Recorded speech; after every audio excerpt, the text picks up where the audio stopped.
સૌથી પહેલા વાત ગુજરાતના રાજકારણને હચમચાવી દેનારા એક મોટા ચુકાદાની।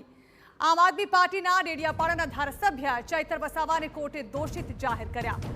નર્મદા એડિશનલ સેશન્સ કોર્ટે વન વિભાગના કર્મચારીઓ પર થયેલા હુમલા અને ધમકી આપવાના કેસમાં આ મહત્વનો ચુકાદો આપ્યો છે। એમએલએ ચૈતર વસાવા અને તેમની પત્ની શકુંતલા વસાવા સહિત તમામ 9 આરોપીઓને 7 વર્ષની કેદ અને ₹25,000નો દંડ ફટકારવામાં આવ્યો છે। આ ચુકાદા બાદ માત્ર નર્મદા જ નહીં પરંતુ સમગ્ર ગુજરાતના રાજકારણમાં ખળભળાટ મચી ગયો છે।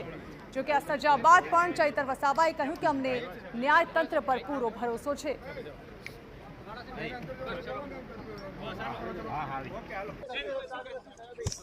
તમને સજા થઈ છે શું કહેશો?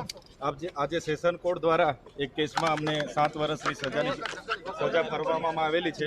નામદાર કોર્ટની જે પણ સુનાવણી છે એમનો આદર કરીએ છીએ અને આગળ વકીલોની સલાહ લઈને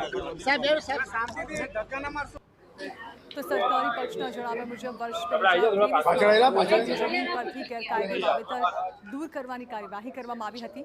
ત્યારબાદ વન વિભાગના કર્મચારીઓને ચૈતર વસાવાના નિવાસસ્થાને બોલાવીને ધમકી આપવામાં આવી અને મારપીટ કરવામાં આવી તેમજ હવામાં ફાયરિંગ પણ કરવામાં આવ્યું હોવાનો આરોપ છે।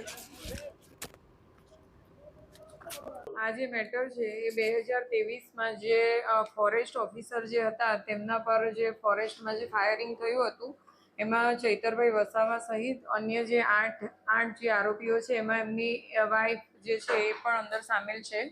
એ ટોટલ 9 આરોપીઓ છે ને એ આરોપીઓની સામે આજે જે છે તે ઓર્ડર જજમેન્ટ હતું અને એ જજમેન્ટમાં એમને સજા કરશે કે કેમ એવું અટકળો હતી અને એમાં નામદાર કોર્ટે સજા જાહેર કરી છે।